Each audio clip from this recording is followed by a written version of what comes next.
my fellow Singaporeans. My father is Cheng Bock, and I'm so proud of him because he risked a whole legacy with the PAP to put himself forward as your candidate. He didn't need to, but he feels that Singapore needs a unifying figure, someone who can bring the nation together, above politics, above race, above incomes. When I was a young boy, I often wondered why my father had to leave the house after dinner. My father always made it a point to come home for dinner because he always said a family that eats together stays together. But he had to go out after dinner. One of his men would pick him up and he would be attending one of the functions organized by his residents or grassroots leaders. I realized that for him, gracing such occasions was not a chore. It was a love. I always admire him for how much energy he has for people. Everyone feels so comfortable around him. The mailers you got, in there he says, "I have been a part of you." He can say that because he really has. The residents of Ayer Rajah will tell you that. I know if he becomes president, Singaporeans will feel even more close to the state.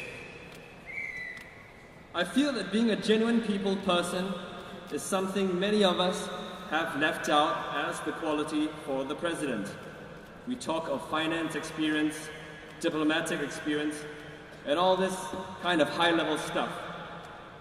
My father has all this experience, but I believe that the most important criteria I put in a president is whether he can connect with people. Do people feel comfortable with him? Can they be around him without feeling small? You know the feeling when you meet someone important, you feel a little intimidated already. Can this person put you at ease? When people are around my father, they are themselves. Yet he commands their respect, absolutely. That balance is hard to find, and he has commanded this balance all through his career. He is by far the strongest candidate in this criteria. Cheng Bock can be the true people's president for Singapore.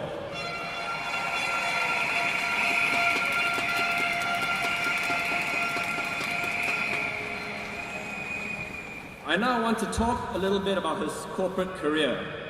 Being in the investment world myself, I actually believe his finance experience is the most relevant out of all the four candidates, with all due respect to them. This is because his experience as that of a non-executive chairman is closest to that of the elected president.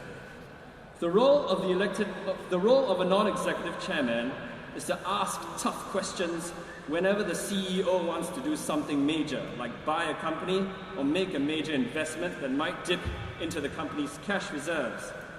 Similarly, the elected president's role is to ask the tough questions of the PM and his colleagues if they want to do something that might dip into our reserves.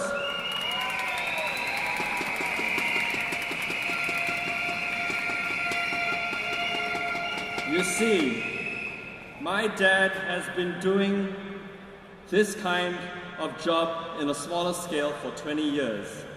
He has been a custodian for so long. He has been asking tough questions of the CEOs for a very long time. Whenever I have met anyone in the business world, they always have a high regard for my dad, as someone you cannot pull a fast one on.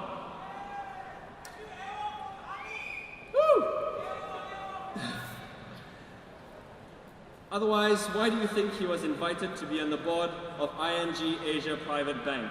They asked him because his reputation preceded him, and his experience does not stop there.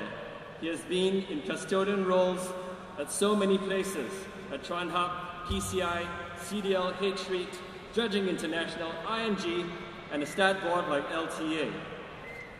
I want to tell you, he has real custodial experience to ask the tough questions to safeguard your money. And my father is a real people's person. He has been a part of you, he has felt for you. You can trust him to represent you without fear or favor. Vote Tan Cheng Bock!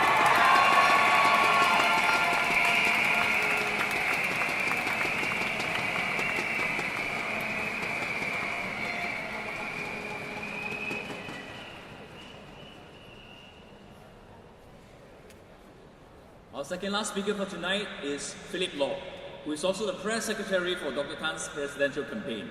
Philip is no stranger when it comes to such campaigns. In fact, he has also helped Dr. Tan in his last general elections campaign back in 2001.